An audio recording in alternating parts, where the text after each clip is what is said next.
Good afternoon. My name is Mahotso Anamunyemiketu, and recently I've just been informed by a very good friend of mine that her children, her daughter and her sister's son, have been sexually abused and molested by the granddad, by their father.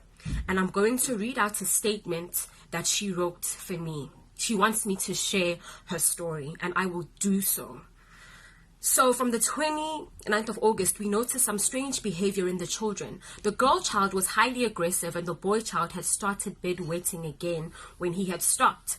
On the 1st of September in the morning, when the granddad came into the fireplace for breakfast, the kids got so terrified. So much so that the girl child wouldn't go to him when he called them over, but the boy child went to him. That completely set off the girl child. She literally grabbed the boy child from him and asked him why he's going to the even Mkhulu who hurt them. All the while, we're quietly observing this frightening interaction, and he's busy giving the kids the evil eye. There and then, we took the kids to the bedroom to question this behavior.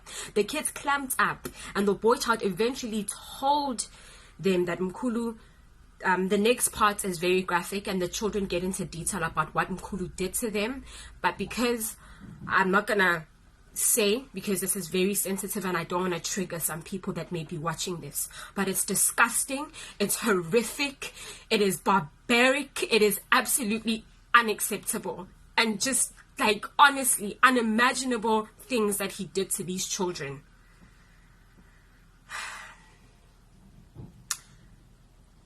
The girl child also got into detail about what he did. They both had to witness this. So they would witness each other getting sexually molested by the granddad. They told us that, he threatened them. He said he would kill them, cut off their heads if they said anything. Psychological abuse, emotional abuse, sexual, physical abuse. We then confronted him. He didn't deny nor confirm what the kids had told us. His response was that if we want him to leave, he'll leave. We had already made an appointment with the local GP. She had said she'd come examine the kids at home. However, we ended up waiting until 9 p.m. in the evening, and that's when we decided to call the police. 2 male officers came to take our statements, and he was taken in that evening. The following day, the traumatic team that supposedly deals with these cases came through, 3 females, and the way we were treated, Hotso, it was as if we were the perpetrators. Even on our way to the hospital to get the kids medically examined, I was being questioned as if we're the perpetrators. Both kids tested positive for sexual harassment and were put on ARVs for precautions. The family, a week later, this man, he's not even a gentleman, this perpetrator, this pedophile was released a week later. The family is not standing by my friends. Neighbors are questioning my friends for speaking up. They are being condemned for speaking up about this horrific act. It's not a matter of how could you report your father. It's how could this man sexually molest their young children? And how could the police let him get away with it?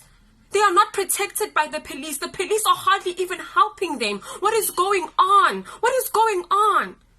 When perpetrators can get away with such things, and what? I'm doing this video. This is my plea that this man gets arrested. He needs to get arrested. And also, so many people in my own family, people in my family that have been sexually molested from the age of 7, people who have been raped, all sorts of horrific things have happened, and nothing, there's no justice for them, no justice. So many little boys, girls, women, dead bodies are found all the time. What is our government doing? What are the police doing? Your job is to protect the citizens of South Africa, and they're not safe.